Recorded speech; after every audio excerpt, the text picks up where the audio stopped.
Welcome to the show. Thanks, Davani. Good to be here. Yeah, listen, I mean, first of all, shout out to Daniel Prince, who actually, sort of directed me to you, suggested, for on a bunch of topics, especially on the topic we're going to talk about, whatever we call it, Earth is isocycle, pole shift, exponentially weakening magnetic field of the Earth, and the imminent, danger of, and not just the sometime in on the horizon. So thanks to Daniel Prince. Red, before we just start off, why don't you give a more or less brief overview, like what have you been doing? This is a really fascinating journey you've been going through, and also maybe on a side note, or what your connection, like your love, also your passion with Bitcoin, but you seem to be, very holistically knowledgeable and researched. So thank you so much again to coming on my show. Yeah, the episode with Prince, with Daniel Prince on this subject, I noticed that he was posting a lot about the subject of geoengineering and, global warming, that controversy. And it seemed reasonable to offer some perspective on that he perhaps might not have considered prior to that. Um, as far as my background, my story, etc., I got hit pretty hard when I graduated in '07 into the wonderful economy that the subprime mortgage bubble bursting, as was portrayed in The Big Short and other such movies.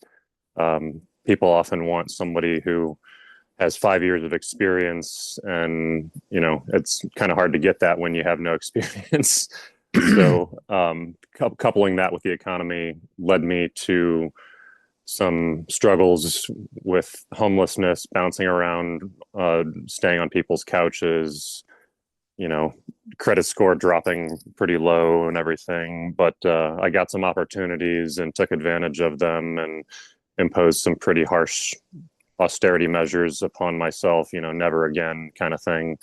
And started earning and saving and learning, and started looking at like precious metals and stuff, and then eventually found Bitcoin, and that was a whole new rabbit hole to explore, which occupied the bulk of my, I guess, interests and research and exploration. I did the 40 hours per week. I'm probably somewhere between 5 and 10,000 hours of study, going to meetups, going to conferences, etc., on that subject. But it was around 2023, early 2023, I had been orange pilling this small libertarian community because, like a salesman, qualify your leads, right? Libertarians are going to be interested in honey badger money more so than anyone else. And I mean, it's for everyone, but they're going to be the easiest, I guess, the low hanging fruit, if you will. Mm. And one of the people there had become sufficiently interested in me. She tells me all the time that she loves the way that I'm able to expand her mind, and she offered an encounter with a medicine man, a remote encounter. Unfortunately, he's now passed as of September of 2025, but I'd never had such an experience before, so I was game. And that was when I got my name. And that name, I would wind up, I guess, becoming interested in researching what the name meant. And that sent me down a whole new rabbit hole. It's been now 3 years plus since that happened. And in that time, I've collected well over 200 physical books. I had to buy a bookshelf, and it's pretty much completely filled now. Plus, I had to take some old books that I never really did anything with and sort of archive them, put them in some containers in a storage room so I would have room for more books that are pertinent to research subjects of interest.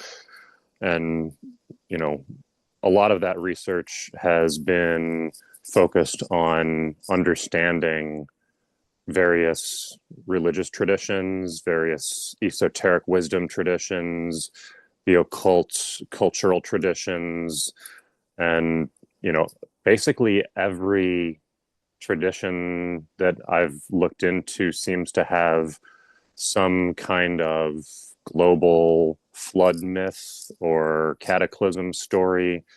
And at one point, I was on Twitter and I saw this guy, OM approach, open-minded approach, which That's so funny. I just read a post by him because I was going to mention it, but anyway, no, just go on there. But that was the key experience, just to emphasize that the encounter with that shaman was sort of your key experience to dive into, I don't know, a quadrillion of rabbit holes deeper.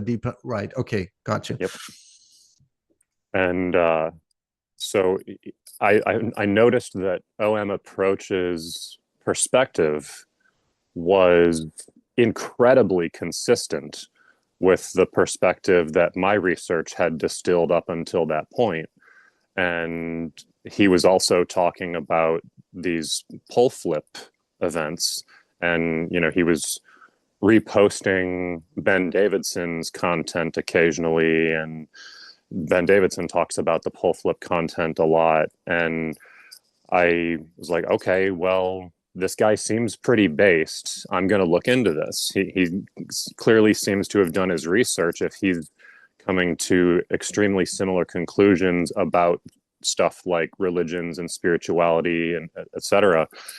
What was really interesting about that is that he was looking into the ancient texts a lot more, whereas I would say the core of what I've been looking into on that side of things, many people might describe as like New Age or whatever, but it lines up, and that was very interesting to me. Brandon Quittem taught me a term recently on a podcast he did called consilience, which is where you've got multiple independent sources or points of evidence that point at the same thing, offering us, the ability to,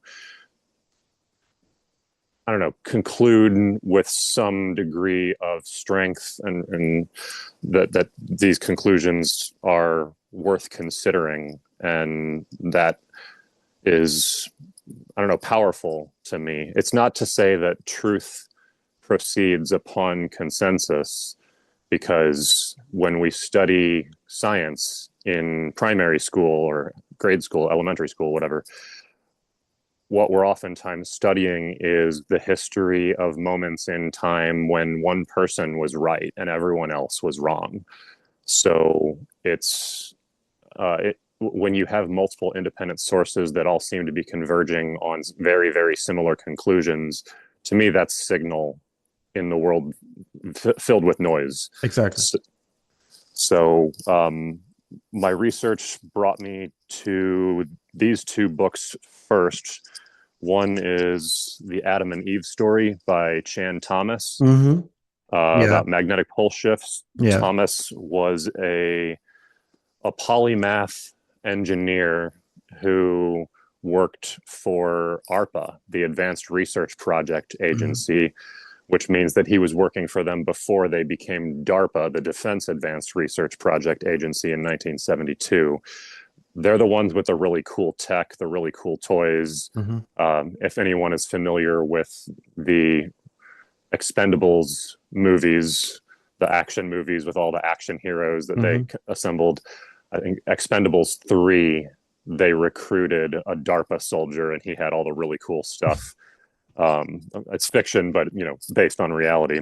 The other book that got my attention first was Ken White's book called World in Peril, and it was about the 46th/72nd Reconnaissance Squadron, their origin, mission, and scientific findings. So then I kept finding more stuff. I noticed in Graham Hancock's book Fingerprints of the Gods that he pretty much hit right away on Professor Charles Hapgood's thesis about Earth's shifting crust, Mm-hmm. which anyone familiar with the concept of continental drift realizes that the Earth's crust shifts, but perhaps not in the way that we're talking about with these ideas. So yeah, I guess the main idea is that the way Graham Hancock put it is pretty good. And if you imagine the Earth as like an orange, the fruit, but imagine it such that the skin, the outer peel, is able to shift freely Mm-hmm. without being attached to the fruits on the inside. That's kind of what we're looking at. And apparently, according to Ben Davidson's research, there seems to be a pattern where the approximately every 6,000 years or so, Mm-hmm. during what is called a geomagnetic excursion, which is ongoing and was discussed in Ken White's book and in Chan Thomas's book, there seems to be concurrent with that some type of global cataclysm event. We talk about like Graham Hancock's work. He has spoken a lot with Randall Carlson, and they've looked into the Younger Dryas impact hypothesis, which very well may be something that happened as well. I'm not very well versed on that, not nearly as well versed on that as I am this thing, because I don't know that the Younger Dryas impact hypothesis is a regular occurrence. And what we're talking about is cyclical. Right. And so there's a greater likelihood of something like that happening again, as opposed to a one-off event, Right. like a comet or a meteorite impact. Mm-hmm. There's some other theories out there that are perhaps deeper in the weeds. This gets into the subject of Atlantis and high technology. And when I say high technology, I'm not necessarily even talking about, microprocessors or whatever that No. we have today. No. It's just technology that allowed people to do things that, they wouldn't otherwise be able to do, just like our technology does, but a different flavor, I guess. Yeah. So, Which again, this is a totally different. I know we're going to talk about this maybe later. All these technologies you are hinting at, it's been existent, have been suppressed. But a couple of questions to Chan Thomas, because the first time I heard about Chan Thomas was with, on Ben Davidson's, monologues and interviews. Do you think is that the full, because it was classified at some time, right? It got declassified, and what I heard, I don't know, what was it from Ben Davidson, is there were a few pages missing. And do you think it's the full thing, or are there some pages missing? First of all, I've looked into that a little bit, and I think the Y Files, the YouTube channel, did some coverage of this. Mm-hmm. I'll point out before continuing that I think that around the 5-minute mark or so, roughly, the host of the Y Files perhaps betrayed a lack of understanding of this mechanism in the way that he talked about it. Like but in any other topics, unfortunately. But yeah, okay, yeah, I'm not one to throw the baby out with the bathwater. yeah, There's good and bad yeah, analysis in definitely. that, Yeah. and it was more good than bad, I think. But they offered some good coverage of that subject and pointed out that it was essentially classified. There were a few other random things in there, like some magazine article clippings or Mm-hmm. something. I Mm-hmm. forget all exactly what was in there, But I do find it interesting that they classified a very, very smart guy's book about this subject. It is kind of related to the Bitcoin topic too, because like, while in the United States we have, the First Amendment, freedom of speech, freedom of press, etc. If there's a money printer, they can effectively censor a physical book, sort of pre widespread internet. At least they could do this now. Yeah. That's going to be a lot harder to do. Hmm. But they, if they just print a bunch of money, then they can pretty much just buy and warehouse all of the copies if they really want to, Yeah. and just go approach the publishers that have the rights to publish the book and be like, we're buying everything you print on this, so just give it to us and that'll be that. Thank you very much. So yeah, that was kind of a big signal.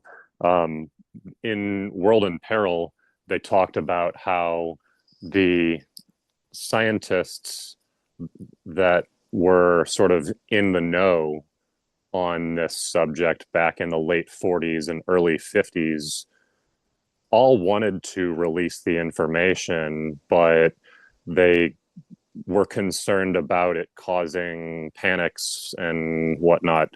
So they didn't.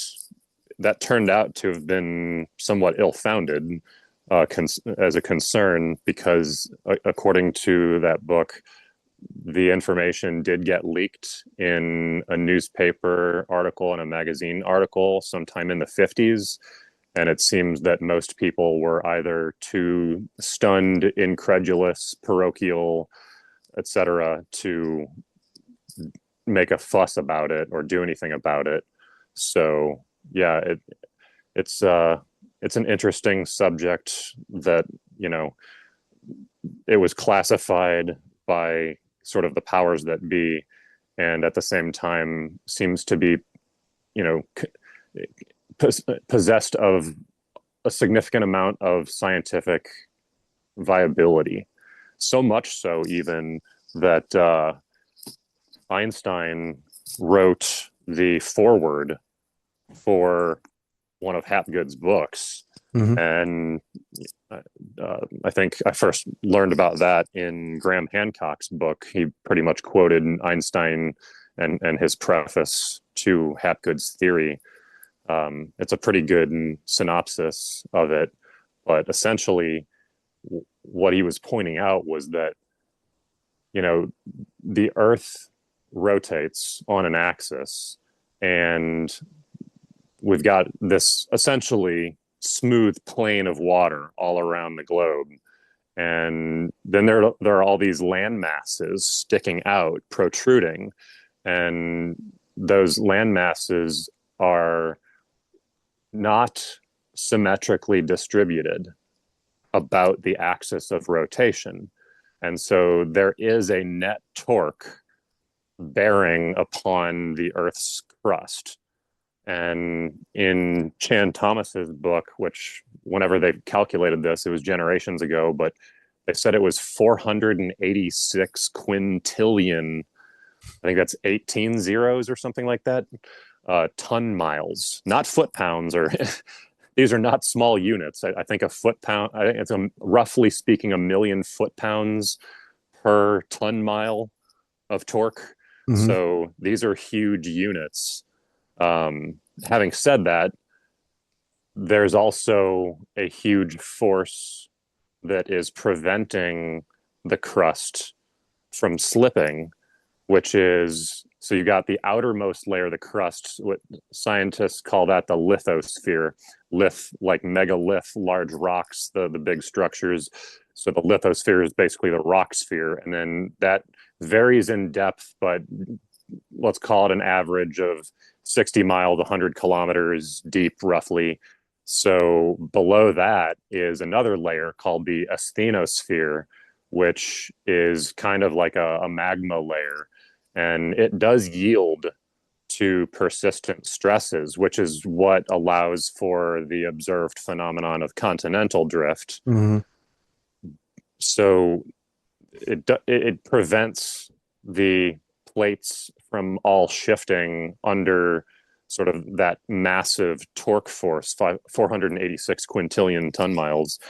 But, you know, the thought is that what if on a periodic basis, which again, Ben Davidson's research suggests that it's roughly every 6,000 years, which there are multiple ways that that sort of aligns with things.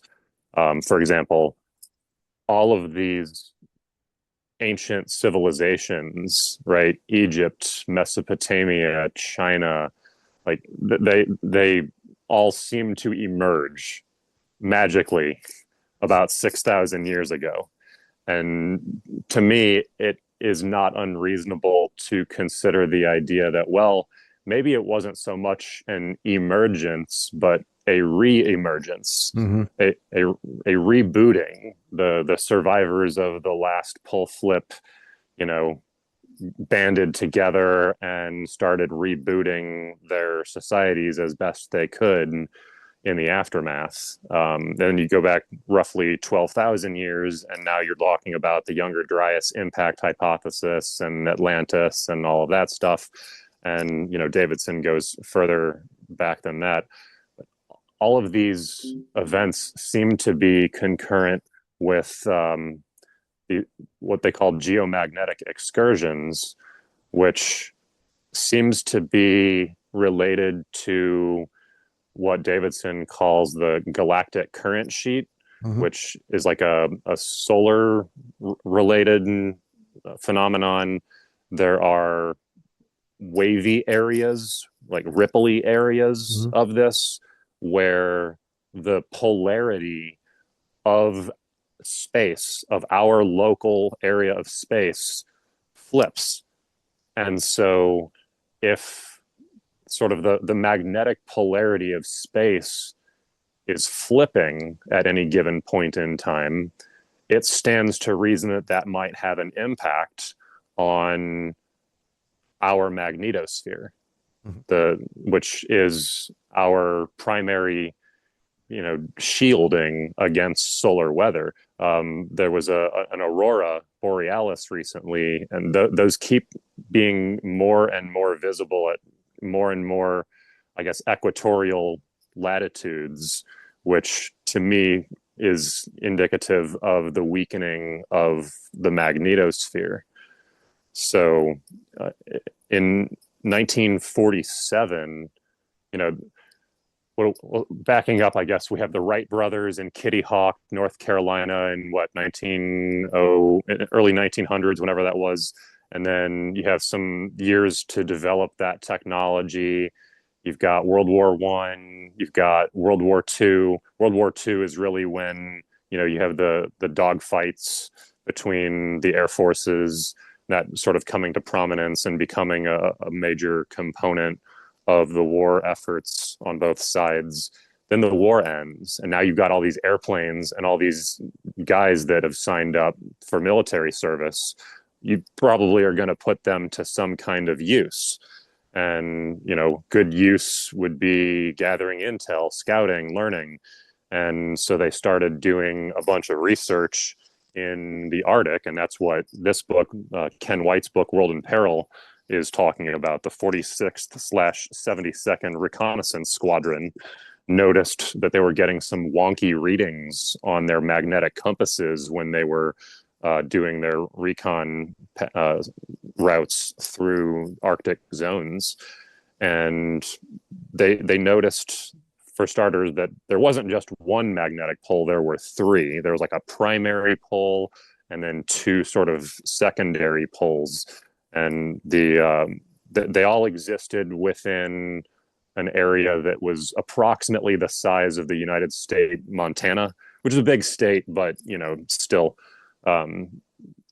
They noticed in 1947 that the primary pole had shifted significantally. Like it hadn't moved much in the last 114 years since it was, you know, discovered, and it had moved some, but not remotely at the same rate that they had noticed it moving at that point.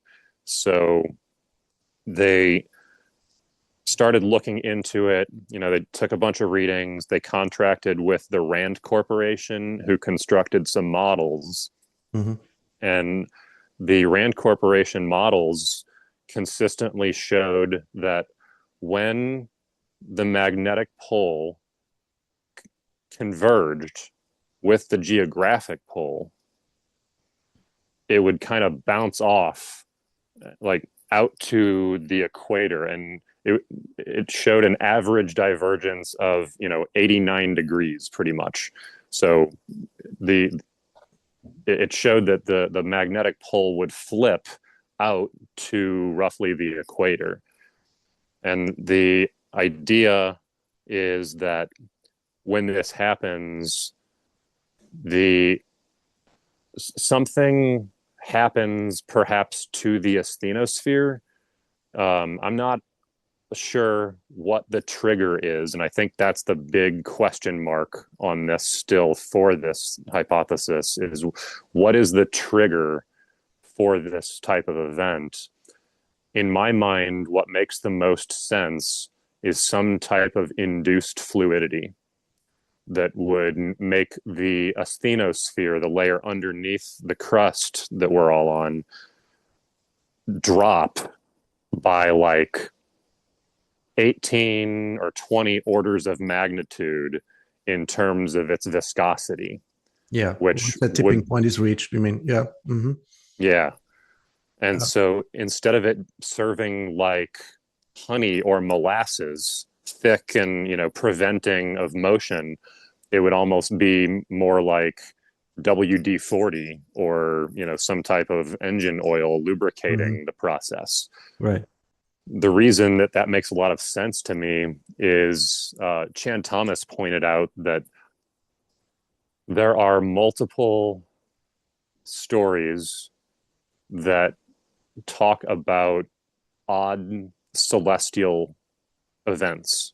I mean, we can look at a lot of the sort of earthbound data points, but the celestial data points are pretty confusing if we're to attempt to wrap our minds around them as being not fabricated, as being possessed of some validity at some level. So just like steel manning them, right? Mm-hmm. He talks about several of them where they're labeled as the day the sun stood still, or the day the sun set in the wrong direction, or the legend of the long night. And we're not talking about life in northern Alaska where you're going to get 6 months of darkness in winter time. Not that kind of a long night. We're talking about where it's not expected to have a long night type of thing, where it was about to be daybreak and then nope, you're going to have a whole nother like 8 hours of darkness because the way that the Earth's crust shifted meant that you were again out of the sun's light and in the shadows of Earth. So looking at those things, it seems to suggest that this is a somewhat rapid event, right? Which, Chan Thomas suggested that, this type of event could happen within the span of like a quarter or a half of a day. And yeah, so in order for that to happen, something rather drastic would have to happen to the asthenosphere, in my opinion, to facilitate the slippage of every single plate on the crust. So, yeah. A couple of things I want to say. First of all, before I forget, regarding Graham Hancock, I mean, I used to be a pretty big fan of Graham Hancock, but there is a couple of points or aspects, fundamental aspects, which again, Ben Davidson, I think he's even faced him and tried to correct him, but and every time Graham Hancock goes on, some show, Joe Rogan show, whatever, I mean, there's some fundamental thing that he does not either understand, he ignores, or he just goes over, the stuff. It's the sun. So I don't know. Do you know any the not that this, it's not even a disagreement. It's just it's a fundamental thing that Graham Hancock is is not willing to recognize or to to understand, or is he just, I don't know, he just wants to, because he's wrong, maybe he has to rewrite his books or something like that. What is it? Yeah. I think Graham is very measured in what he puts out into the world, and so he's careful, he's cautious, he doesn't want to overstep and give critics any attack surface to use against him. I'll point out that he recently on his website within the last few years did something called, I think it was the Forbidden Book Club. Yeah. And Chan Thomas's book was the first book that was listed there. Interesting. Yeah, I think he's just, I think he's aware of it. And like we just said, we don't have the totality of what is necessary to call this for sure the truth. We have a consilience of a lot of data points that point towards this.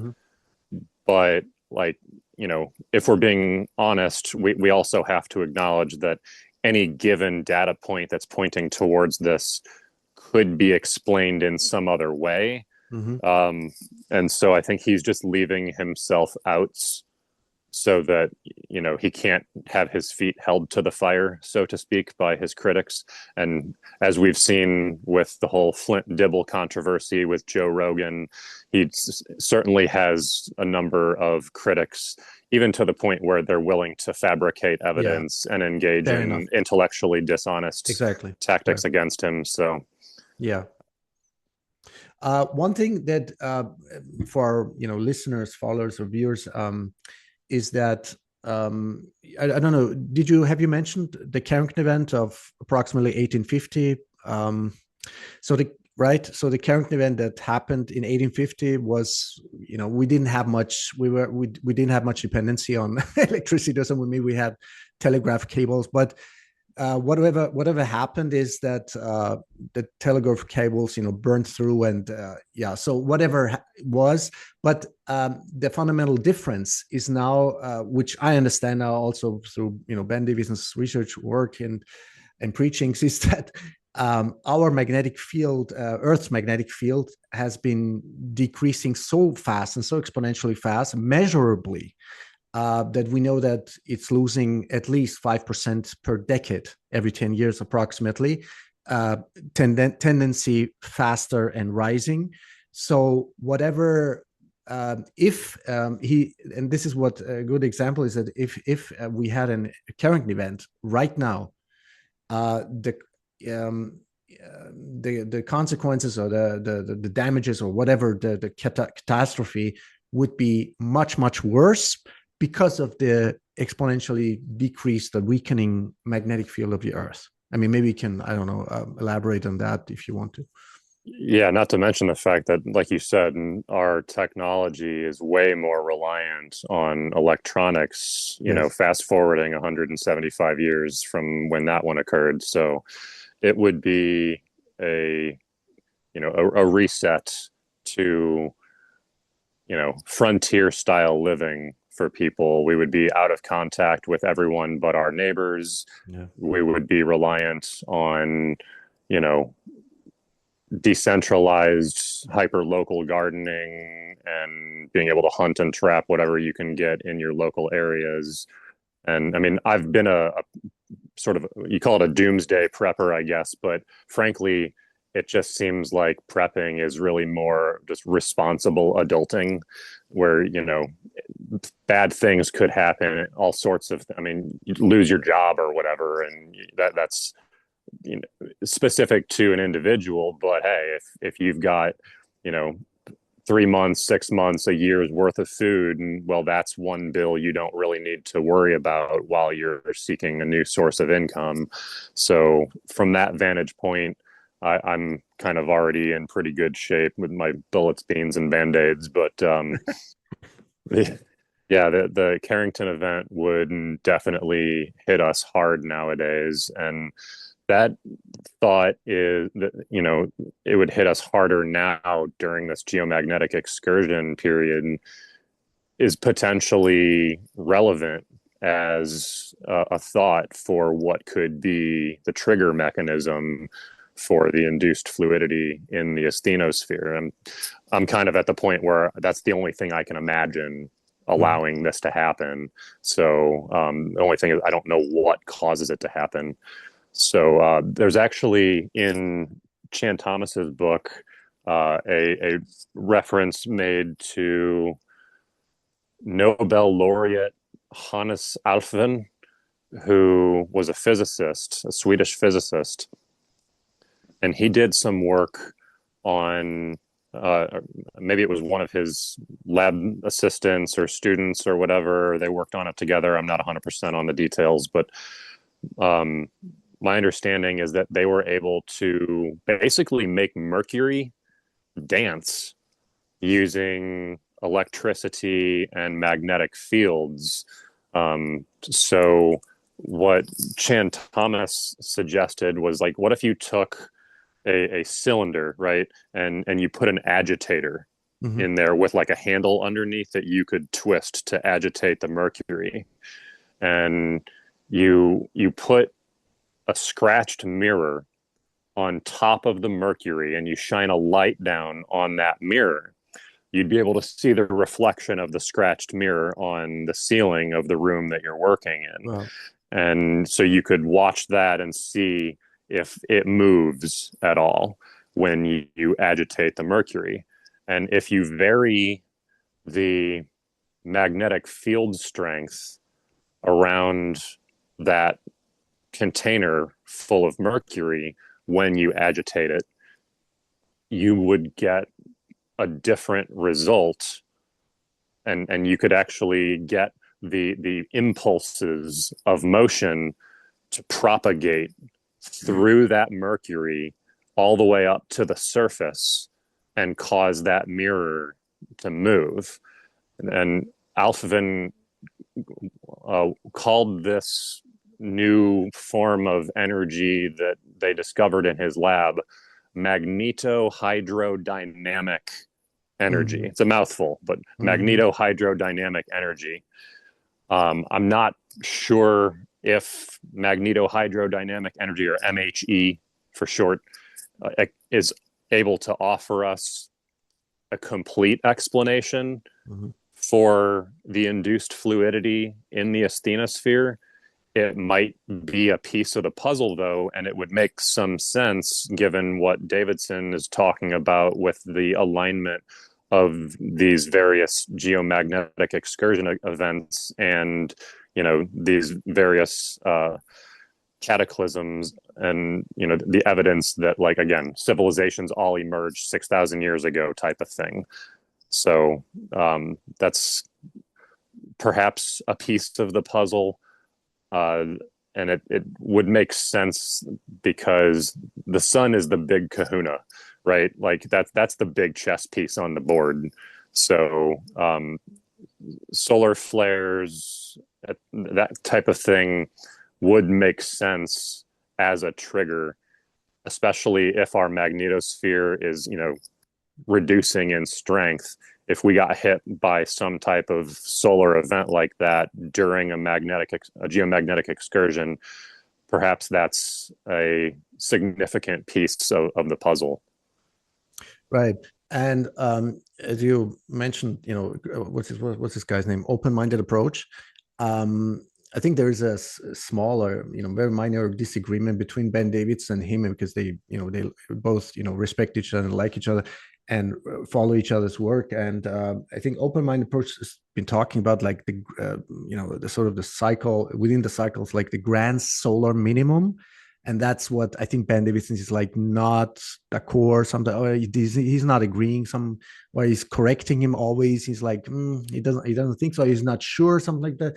But yeah, I was just gonna say that. But something else, yeah, we've been talking like we had a phenomenal conversation off the record like some time ago, and we is like clicked for both of us, because we talked about the magnetic field. For me is like the essence, and holistically speaking, with a spiritually, physically, materialistically, creation wise, whatever, the creator is the magnetic field. So I wish, we have a 5-year-old daughter, and I give her always, once in a while, I give her like, magnets that she can still handle, where she can't hurt herself. So it's always good to, to play a little bit, be interactive with magnets, magnetism, just, as on a physical level, at least, because we have like, when we talk about magnetism or plasma, right? Plasma, what is plasma? It's like different magnetic or magnetical field strength, like different strength levels, right? We could call it Mickey Mouse. We could call it like, from matter field strength, transition field strength, principal field strength. But, it doesn't matter really. We can just, um, um, put different names on it, right? But it's like different strengths, different maybe density even, or from magnetically and gravitationally. So I wish children, where else to start. Children would, but unfortunately they don't. Which is the reason I'm a huge fan, or I would be a huge fan of homeschooling, which is, of course, a huge burden, like time wise and resource wise, but. And a lot of people don't have that privilege, but I mean, we're going to try to, at least to sort of have a complementary or supplementary homeschooling alternative, something like that, or maybe in a mini group, with someone, someone like you, for example, who has like specific knowledge, and who can communicate and teach that, or inspire children with that. And yeah, so this is, I mean, it's you've been talking with Daniel Prince, of course. He's like, he's got kids of his own, and you had a like, long conversation with him about homeschooling, but maybe we can put those links, because it goes into really deep rabbit holes, which we don't have to elaborate on this one. But I wish people would start with their own children, or with all children, to teach them about the essence of creation, which is the magnetic field. I just wanted to put it out there. Yeah, really great points across the board. I'm fundamentally a teacher at heart. I love learning, and I love to share what I've learned with people, and help everyone level up. And it's partially self-serving too, because when I'm out there serving others, and offering them the fruits of my research, they're offering things back to me, that they've found that are in alignment with what I'm sharing, and so that levels me back up, and it's a virtuous cycle, which is good. Yeah, the education is, I mean, that's what we're here to do. We're all here to learn. That's the primary thing. It's not just a school thing. That's one of the great parts about homeschooling, and sort of establishing a daily study habit, even if it's outside of sort of institutional schooling, or whatever you want to call it. Autodidactic learning, self-learning, is the key beyond school age, right? A lot of people get sucked into various forms of bread and circuses. Did you catch the game last night? Right, that meme. And not to say that sports is a waste of time, but like there are perhaps greater mysteries worth investigating, like what we're talking about here. And yeah, the magnetic field, that's super important. I mean, just think about like how electromagnets work, right? You've got the right hand rule, right? So you make your hitchhiker's thumb. So if the electrons are flowing in the direction of my thumb into the camera here, it's inducing a magnetic field It's oriented in the direction that my fingers are pointing. And that's why like the number of coils are a factor in electromagnetic field strengths when we're creating electromagnets. Because if my thumb is chasing, right, the coil, my fingers are constantly pointing down in the center of that coil the way I'm holding my hand right now. And so there's a constructive interference effect. Like imagine if you took a slinky, the children's toy, right? You send it downstairs and it walks, right? And you stretch it out and you got two people on either end and they both give a little impulse. Well, if they both give an impulse, when those two impulses meet, you're going to have, the two impulses and they're going to double up. And there's a constructive interference effect there.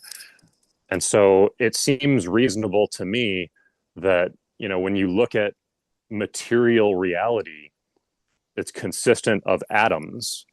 And atoms are, you've got protons and neutrons in the nucleus, but then you've got electrons, just like current, you've got electrons moving around in orbitals around the nuclei. And so you've got moving electrons. Well, moving electrons induce a magnetic field, or at least a magnetic waveform in the case of a single electron. And so everything is made of these atoms. And so we are awash in a sea of magnetic waveforms. Exactly. Thank you. Yeah, thank you for saying that, because we never learn to question anything in school. We never learn to question like what is an electron or whatever, a proton or whatever. I mean, these are packages or whatever, like plasmas of magnetic field strength or density or size or whatever, or shapes or form, even when it travels through space. I mean, in order not to have any kind of friction with infinite beyond, God, whatever speed of light, beyond the speed of light, it changes its form. It has to change its form, right? Its shape and form and its density, and it just changes. Yeah, and as soon as this, let's just say, maybe materializes, let's say on Earth or whatever, then it changes its form again to a plasma, to something maybe whatever spherical, right? I mean, would you like? Yeah, there's good evidence that was it Robert Temple? He wrote a book called A New Science of Heaven, I think is the name. And he seems to suggest that like the human energy signature is a plasma. And plasma is fundamentally magnetic. I mean, when scientists are working with plasma, they're controlling it with magnetic fields. So it is very much a polarized state of matter. And I mean, technically everything is, right? Because it's all consistent of these charged particles, which whatever they are, that it's beyond my level of scientific knowledge. There are definitely better scientists out there than me who are going much, much deeper into the atomic model and what is this thing that's an electron, et cetera. But yeah, there seems to be good evidence suggesting that like the human energy signature, call it the aura, call it the spirit, the soul, etc., is perhaps a consistent of the state of matter called plasma. And that makes sense to me on a number of levels. People talk about astrology as being this woo-woo thing, but like if you think about what I said about atoms and electrons putting forth magnetic waveforms, I mean, electromagnetic frequencies do not need a medium to propagate. And so if space is this void, which I'm not sure that it is, I'm prone to think that the ether might be this, this sea of magnetism that we're talking about here.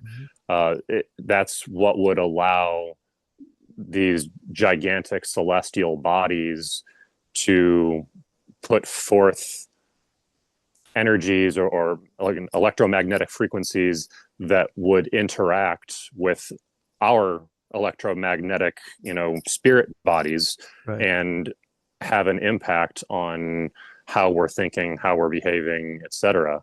I mean, a lot of traditions seem to acknowledge the presence of sort of the other side.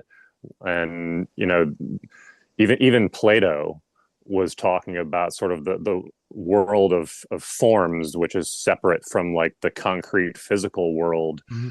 So thought forms are apparently things in various traditions. And so perhaps thoughts are not originating from inside our brains, but rather our brains are having magnetic fields applied to them, that these thought forms are like somehow a magnetic field that is inducing electrical activity to pop off across the synapses.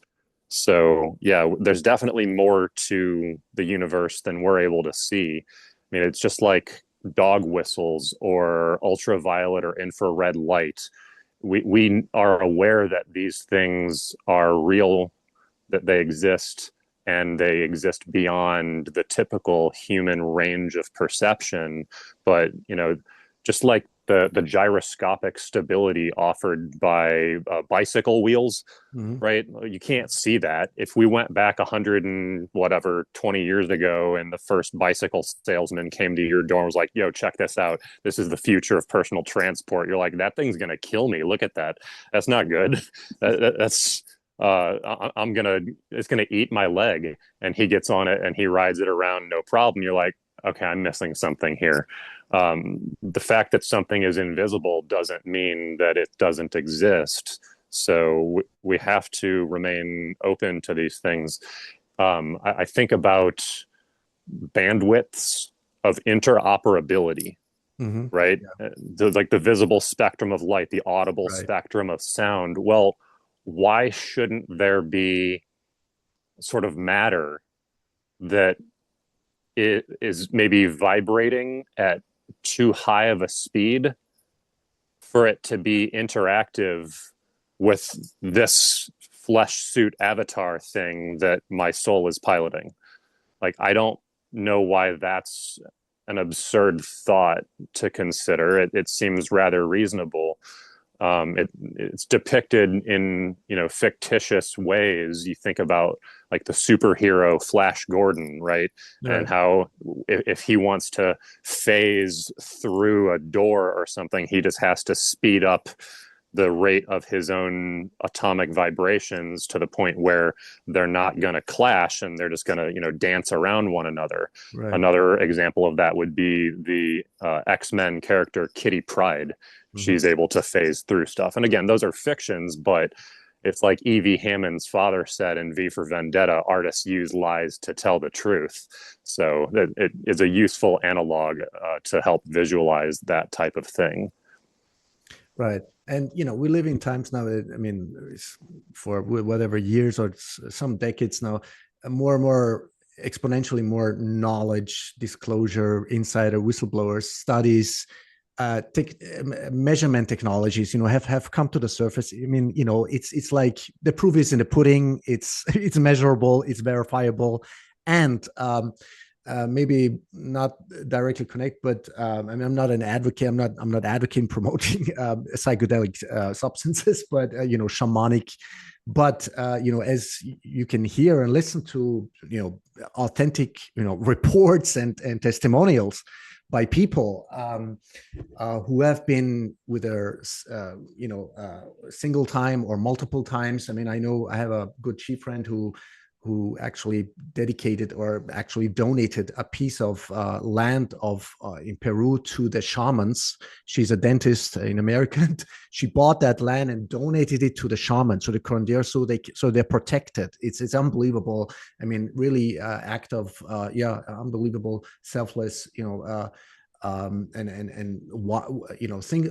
action wisdom. Anyway, so I mean, if you listen to these people, they're saying, hey, I mean, this is an experience. It's more real than this reality, and they can see, because you mentioned, the spectrum of the light. What is the full spectrum of light? How much can we see? It's like such a fucking like narrowed thing that we can see, right? But what if you in a different conscious, in a higher, I would say, magnetic or magnetical level or dimension of consciousness, then also your, what are the proteins, amino acids in your eyes? It is made of, DNA again, and DNA again is what? If you go to the root of it, it's magnetic gravitational field strength. So it changes the magnetic gravitational field strength of your eye, which is again connected to your brain, to your soul, and which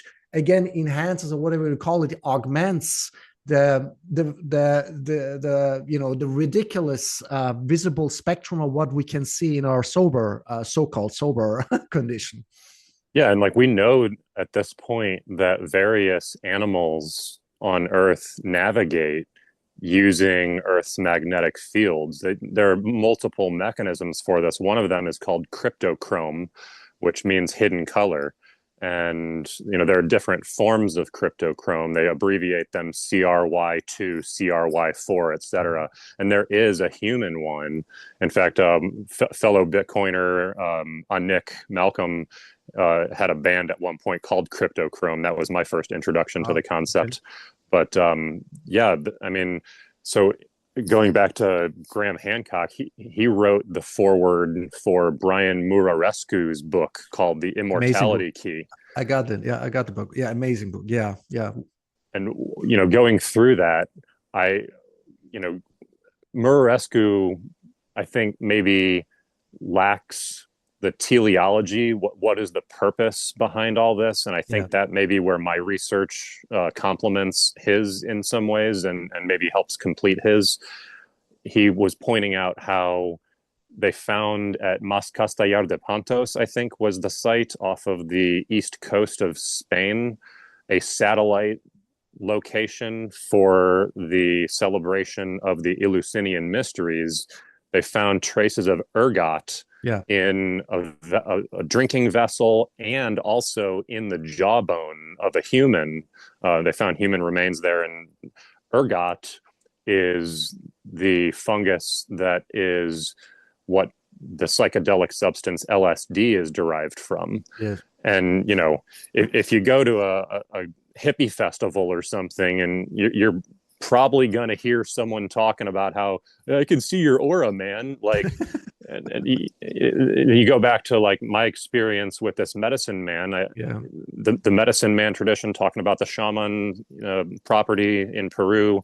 Like, there is a traditional regimented usage, consumption, what have you, of psychedelic substances that is part of this. And there was a study in 1998 that was done. It was a small sample size, but it was 3 out of 3, and that's a good batting average, so to speak, to borrow baseball parlance here.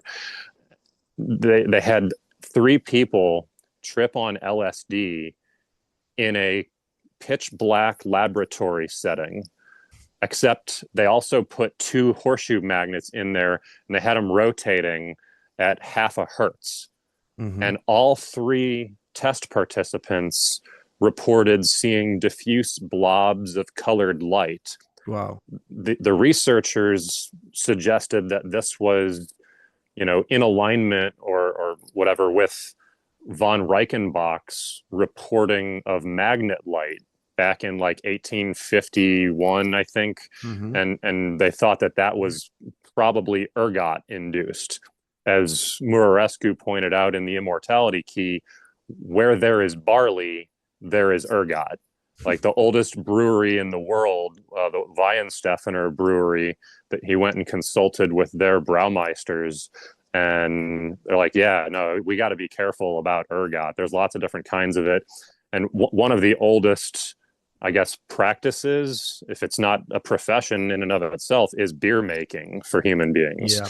So it wouldn't shock me in the slightest if, the reason that so many religious depictions of like religious figures with the halos, there's a reason, like, it's because people had developed, I speculate, some level of residual magnetoreceptivity or magnetosensitivity, where they can see magnetic fields.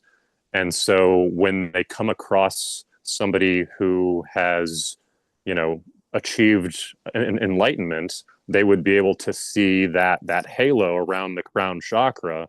And you got the seven chakras, each is said to be one of the colors of the rainbow. We know that when we split white light through a prism, we get those seven colors. So if the spirit body is consistent of all seven of those colors, perhaps there's a reblending, a reunification of those colors into sort of a brilliant white light, which seems to be what is being, hinted at in lots of different traditions.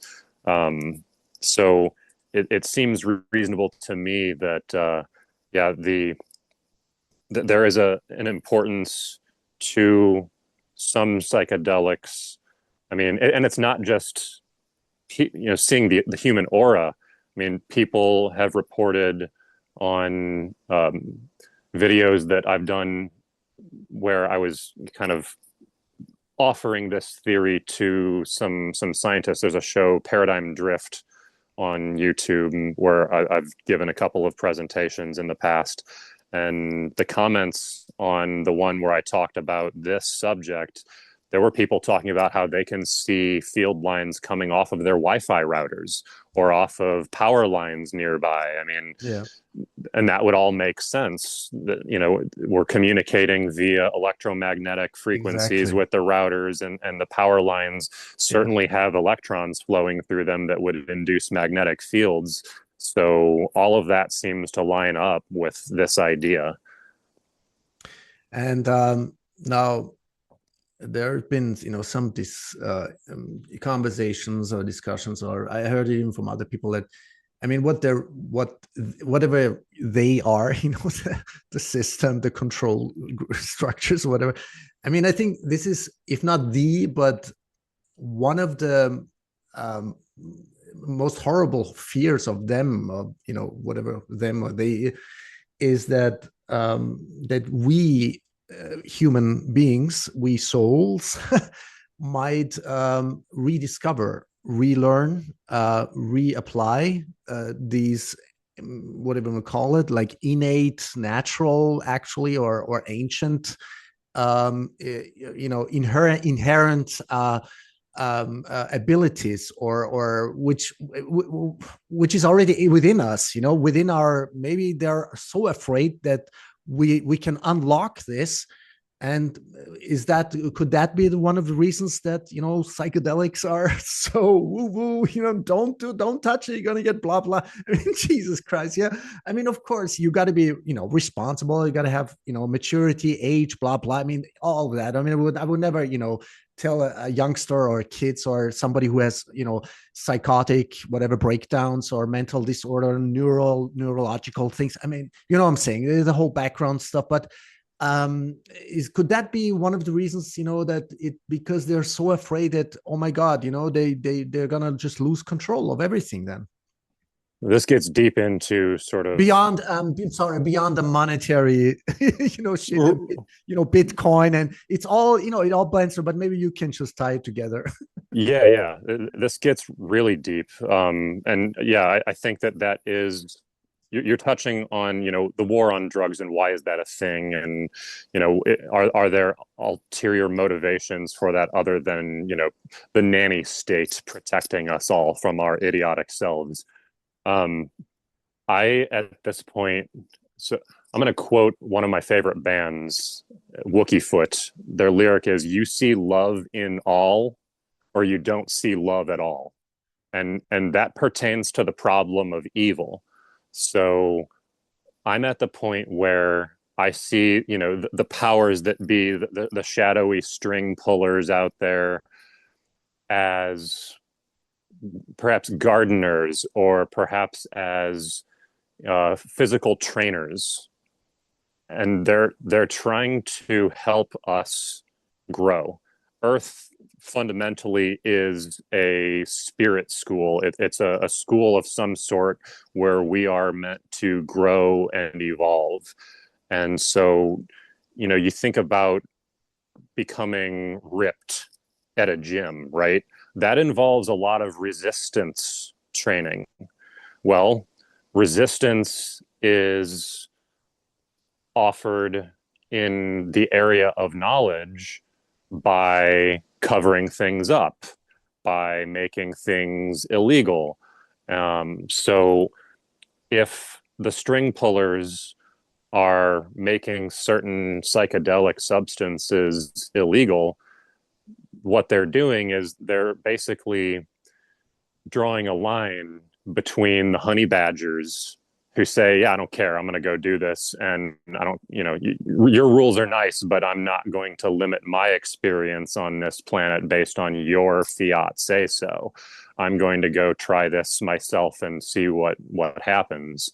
And ideally you do it in a safe and loving environment with people around you to support you while you're doing this and whatnot, which, by the way, I think is one of the reasons that the Eleusinian mysteries were done in classes, right? I think that this echoes onto today in like fraternity and sorority classes, right? Those are all Greek institutions, right? And you have these initiation classes. If you're tripping on some psychedelic substance and you're seeing things that you wouldn't normally see in your lucid, sober life, but everyone else around you is also seeing those things, now you have this extemporaneous, this live, in the moment verification, this, again, consilience of perspectives where, no, I'm not crazy. Everybody is seeing this. This must be like Itzhak Bentov talked about, like what being an ant, the bug inside of a pipe. As you move closer to the mouth of the pipe, the angle goes from this to this for what you can see, right? And it widens the horizons of what is, experienceable to you. So, yeah, the powers that be in this world, I think it's an ambitious speculation to try and take upon sort of the mindset of the creator, right? But if I knew everything, that would get boring real fast. There would be no novelty. There would be no discovery, right? So it seems not unreasonable to, play with the idea that the creator said, okay, this is boring. I'm going to explode myself into a gajillion little pieces that over the course of gajillions of years are going to, drift around and come together and form different life forms that I will be able to use these life forms as apertures through which I can experience limited perspective. And I think that, as above, so below, the creator is not interested in weak experiences. You don't watch movies per se about weak experiences. Usually movies or TV shows are geared towards really interesting experiences. So like, just take, for example, Batman. Batman's not a very interesting concept if he's only ever fighting low-level goons. That's why every Batman movie has some type of supervillain, right? You want to have both superheroes and supervillains. Excuse me. And I think that, when these cover-ups happen with these string pullers, it's kind of like, going back to the gardening example, it's like a gardening technique. If you allow the garden to become overgrown with tall grass or weeds or whatever, that's going to drown out the sunlight from getting to individual plants. But some plants are just going to be really, thick, stocky, strong, robust plants. And they're going to grow and they're going to push that overgrowth out of their way and say, get out of here with your, your laws and your string pulling and your cover-ups. I'm going to push through that, and I'm going to find the light. I think that that's what they're going for. And, you know, the positively polarized entities, the good and the service to others oriented entities, they're going to achieve that by creating very fertile soil conditions around them. Like, for example, the Three Sisters Garden of the Native Americans, where they grow corn and pole beans and squash together because there's a synergistic relationship. They all support one another in different ways, and they grow really well together. It's like a guild. And so the positively polarized, the good guys, they're going to, you know, promote growth around them. And so everything's going to grow up together, and you're going to have this pocket that grows above the surrounding canopy of overgrowth. And together, they're all going to find the light. The negatively polarized, the you know, service to self heavy types. I don't want to paint service to the self as necessarily a bad thing, because, you know, we have to take care of ourselves.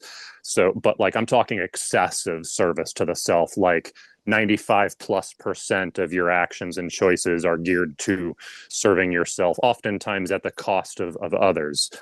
Those types, they're just going to, like a bull, power their way through. They'll cut down all that overgrowth around them. They're not promoting the growth of that overgrowth and the other plants. They're just going to raise it and bring it to the ground so that they can soak in all that sun that's around them. And again, that you know, it might not be the experience or the choice that we're making as individuals, but it is a rich experience. I mean, look at the going back to Batman, they did make a Joker specific movie, and it was rather popular. It's not something that's uninteresting. The same thing happens with, like, you know, the serial killers out there. They've made movies about Dahmer and Bundy, etc. And, you know, I'm not going to say that those are everyone's favorite movies to watch, but I think a lot of people watch that stuff for the same reason they're into, like, murder mysteries and stuff. It's like, man, that's a messed up perspective. That's interesting, if nothing else. And I think the creator sees it in a similar way. Mm-hmm. Yeah, no, totally with you on that. Okay, one aspect, yeah. So let's try to tie this together with Bitcoin now. The reason why is, first of all, let me, before I forget, today is January 24th. So on January 27th, if I correctly remember Ben Davidson's announcement, so in 3 days, on January 27th, his documentary is coming out. I think it's going to be phenomenal documentary. I have already seen the previous, or whatever, the original teaser trailer, which you can still watch somewhere. Now what I find a little bit disappointing with Ben Davidson is that he's not into, I don't know, he doesn't grok, he doesn't understand, he never, I don't know, he never really try to understand, like, the essence of why Bitcoin or whatever. But it's okay, you know, everybody's on their own level. It's okay. And, you know, and even though I would call myself, maybe even you would call yourself a Bitcoin, you know, ethical Bitcoin maximalist or whatever, Bitcoin, you know, wisdom preacher. It's the thing I always try to, but nobody wants to talk to me about that. I don't know. Maybe people are scared of my questions because maybe their, you know, card of what do you call it, house of cards would just crumble into itself. It just I think Bitcoin is a chance that we've been given. It's an opportunity. It's a whatever rescue. What do you call it? Swim raft, or, you know. Yeah, it's a sort of a Ark Noah, you know, like but on a limited time. So what I'm saying, people is them Bitcoiners is like, oh geez, or whatever, all the Bitcoiners out there, it's like, hey, listen, guys, I mean, yeah, Bitcoin is great, yeah, but we need to, for a very, very existentially good and valid reason, we need to accelerate this process because we don't have much time. Bitcoin gives us the opportunity, the chance to whatever we call it, Bitcoin standard, hyper Bitcoinization, root Bitcoin into every field, into every dimension, to every structure. And in order to do what? In order to bring out the technologies which can maybe not, so it's not going to rescue 100% of the population of human civilization or whatever, but it will, greatly reduce the pain, the suffering, the damages, the consequential damages, the Earth disaster cycle catastrophe. And we're talking about again technologies, which again it's very tragical, but which most people, probably 99% of people, cannot even comprehend, let alone imagine that. First of all, it already exists and it can be applied, but for 50, 70 years or 80 years, it has been systematically suppressed. So if we have these, whatever we call them, plasma technology, magnetic gravitational technologies, we might need to do those things that Ben Davidson has been preaching about, for the first, second, whatever, third phase, we need a bunker. We need to go on an elevation of 2, 3, 4,000, 5,000 meters, whatever, to go in a cave or build something as he's been doing, with his observatory, suspicious observer, whatever, in Colorado. But there are specific spots on this planet where you can go and, seek shelter. You'll be fine. Of course you have to prep and prepare and everything, but it's not going to be a piece of cake. So we can survive this, but why do it the hard way? Why, but we need that, again, that wisdom spectrum, that it goes beyond understanding, intelligence. We need wisdom. We need to unify our forces, our intelligence, our strength, our capabilities, and, be complementary to one another. I don't know what is your whole position to that? Yeah, Bitcoin is an amazing catalyst for a number of things, from the sort of personal growth vantage point. By no means do I want to suggest that, somebody who is not wealthy cannot, spiritually grow. There are plenty of examples of, right now of monks living in monasteries somewhere who are probably enlightened, who have taken vows of poverty. That's not necessary. Having said that, Maslow had this hierarchy of needs, and when your base level needs are satisfied, you're able to reallocate your attentional resources to higher level things like your profession, family life, accomplishments, etc. And at the top of that pyramid is, what Maslow called self-actualization, which I think is probably a perhaps secular way to state things like, enlightenment or awakening, spiritual graduation, if you will. So from that vantage point, Bitcoin is helpful. Also, every religious tradition on the planet talks about the golden rule in some way, shape, or form. They all have a version of it. And the verbiage is slightly different from articulation to articulation, but that's actually good because you have two eyes. It gives you depth perception. It helps you kind of key in on what the lesson is there. And when you dive into Bitcoin, it's a multifaceted exploration. There's a lot of branches in that rabbit hole to be pursued, and one of them is it's Austrian economics, and the sister science to that is praxeology, which is the study of human action, to borrow from Ludwig von Mises' book. Studying human action, studying psychology, studying neurology, studying archetypes of various study, tarot or astrology or Jung or whatever. There's lots of ways. The Myers-Briggs, the Big Five Ocean model. There's all sorts of ways to look at archetypes. And so when we do that, those I see as being golden rules disciplines. And so a lot of people experience some sort of spiritual awakening. John Vallis has talked about this a lot. I've talked about it a lot. We actually synced on terminology for that at one point. I talked about it as a Bitcoin metanoia. Metanoia being like a total turning of one's mindset towards something else. And he confirmed for me in a Twitter post at one point that in his personal notes, which I've never had access to, that he created a portmanteau, a combination of two words into one word, of Bitnoia. Bitcoin metanoia became Bitnoia for him. So we were very much on the same page there.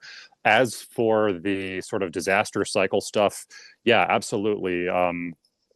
Personally, my plan is to establish a sort of high elevation bunker library where my research can go. And, you know, whether or not I survive the cataclysm is not my concern. You know, one of my favorite phrases is that society grows great when old men plant trees underneath whose shade they shall never sit. So my goal is to establish some type of archaeological find for some future Indiana Jones who will be able to find it. And, you know, it'll contain a lot of my esoteric, spiritual, religious research. And that's very important, probably the most important. But maybe that's not the most important thing to them immediately when they find it, because they're still in the reset mode, operating with sticks and stones and strings. And so I've also planned to include books on, you know, how to rebuild society from scratch and how to establish, you know, grain mills and lumber mills and just water mills, ways to leverage energy to benefit us wherever, at whatever stage we happen to be at whenever that bunker library gets found in the future. And frankly, if we're flat wrong about the whole disaster cycle thing, that's still a good thing to establish either way, because, you know, there are monasteries high in the Himalaya mountains or up on the giant plateau in Tibet, Nepal areas, like, and they've got 10,000 years worth of scrolls up there. I mean, wouldn't hurt to have something like that over here in the new world, right?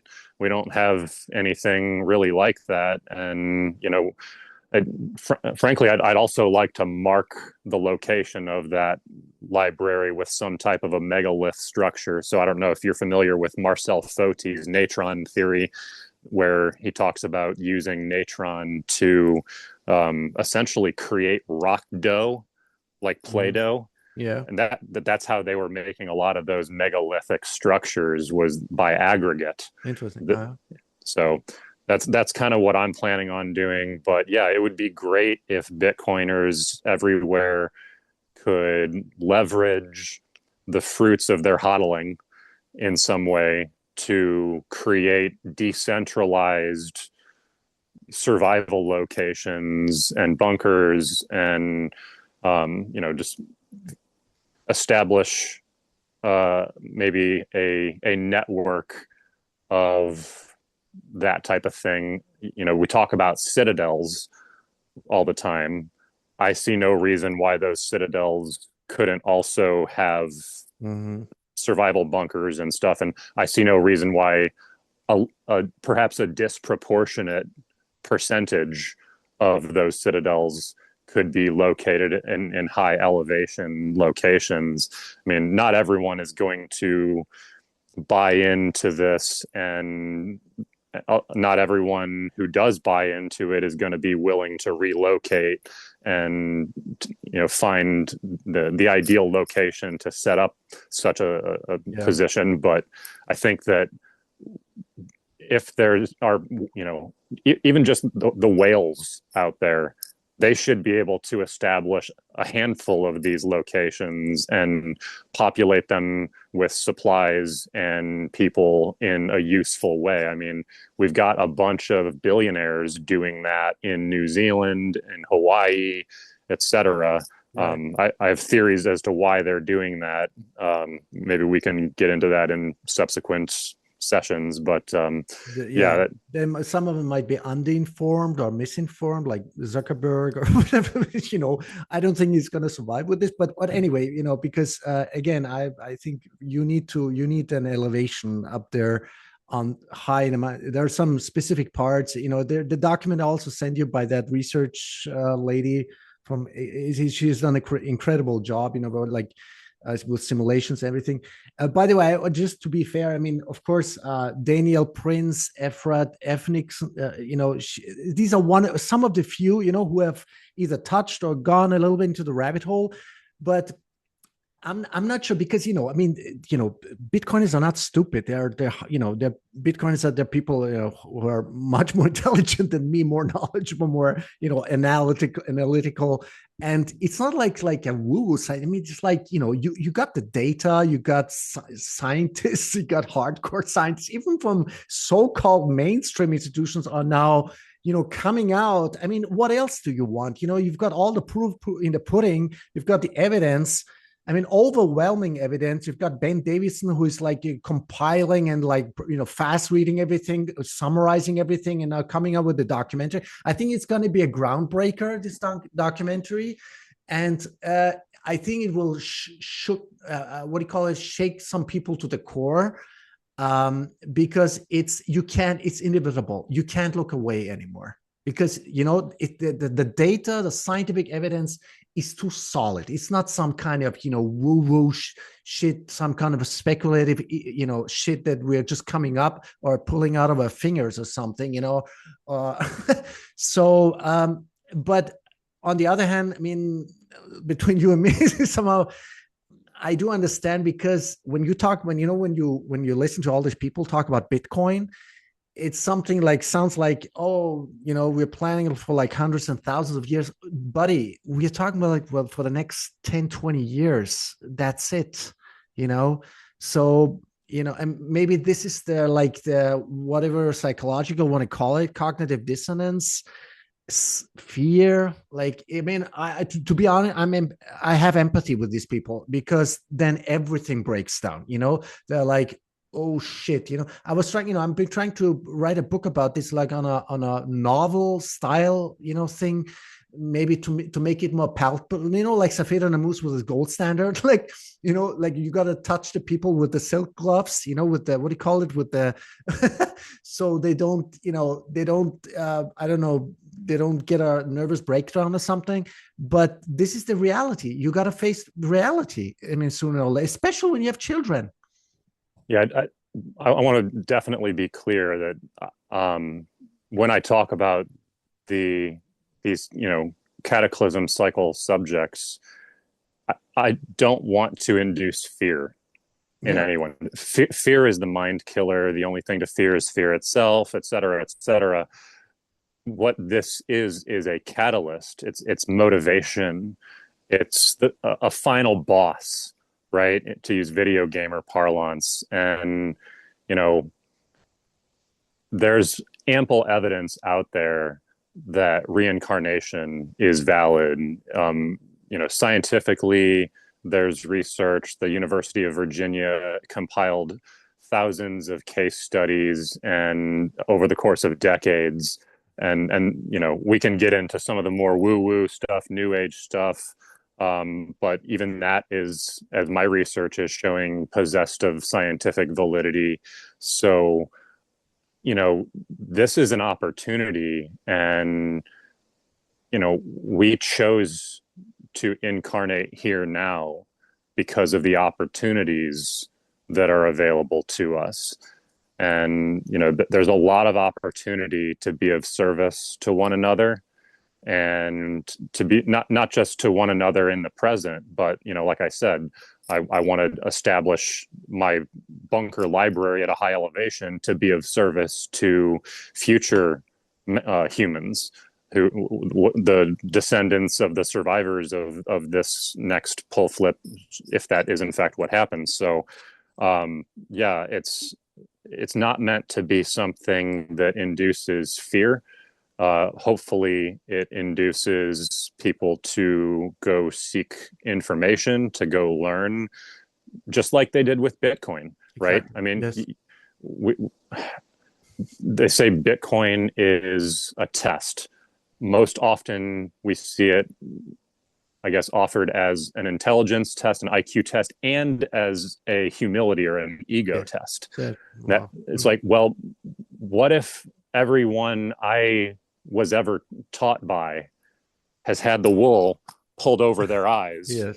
Yeah. and what they thought was true about money was generations of conditioning by the powers that be, by the string pullers, and maybe they're all wrong. Like just like The Big Short, it's a favorite movie of Bitcoiners. Like a few weirdos did what none of the other weirdos did. Yeah. They looked. That's learning and that's seeking, and that's a good thing for everyone to do. So yeah, hopefully this inspires people to seek and learn and not to be afraid. Take a lesson from sports. Play hard until the final whistle. Oh man. Man, this has been an unexpected conversation. I wish we could do this in person, face to face. Hopefully, sometime in the future. So RedTailHawk. Let just, I don't know. Is there anything like fundamental important that we have missed that I forgot to mention, or like in connection with anything, with any points? I mean, we didn't really go through. There's a lot of earthly mysteries that the pole flip hypothesis offers good explanations for. So when I say that really the big thing that we're missing here is understanding the trigger, like what causes it. That there's a lot of information, there's a lot of weird stuff that has been found that again is explained well. Perhaps it's not the explanation, but there's a lot of weird things out there in the world that beg explanation, and the pole flip hypothesis does seem to offer legit, reasonable explanations for them. So, that information is out there. We didn't go deep on that, but frankly, that would have taken us probably another hour to get through. So we didn't really have time to do that. But, that's all stuff that people can find by going through the various books that I was showing. And yeah, so I don't know. I think we covered a really good variety of topics. That was man. phenomenal. No, we should do this again, maybe sometime, maybe together sometime with Daniel Prince, I was thinking. But yeah, let's do that. So Rick, any final thoughts, or where people can find you on Nostr, definitely, or anything coming up on your end? Yeah, come find me on Nostr. Elon's centralized platform decided that I was an inauthentic user, probably because I got excited when I made my discovery about how sarcophagi were used in ancient Egypt, and decided to share a link via DMs with a couple dozen friends, which is apparently spammy. Sorry, I got excited, guys, but that doesn't make me an inauthentic user. It makes me very authentic and excited at what I've discovered. I'm planning on doing a run of podcast episodes with Caleb from Bitcoin Consciousness podcast. Excellent. Well, and the plan for me going forward is I'm writing a book. The title right now, and I don't see myself varying from this because it's about as perfect as I could imagine, is a play on Shakespeare's Juliet's line, "What's in a name?" And then the subtitle is "The Language of the Birds." Wow. Which is about as perfect as it gets. I didn't figure out that subtitle until after I'd already basically translated The Language of the Birds, not knowing that that's what I was doing. Then I'm working right now on upgrading my sovereign computing tech stack and working on establishing a website.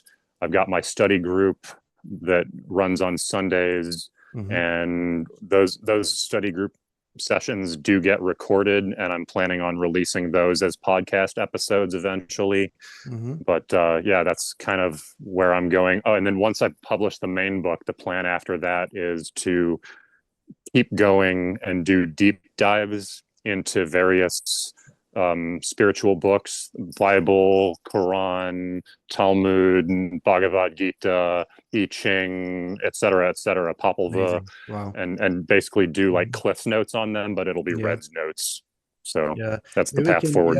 Yeah, I mean, I'll try to collect all the links and everything, but maybe I missed out some of and especially maybe also the links to your interview, to your conversation with Daniel Prince. Maybe we'll add that too in the show notes, just for people who might be potentially interested to follow up or go deep in the rabbit hole on some specific topics.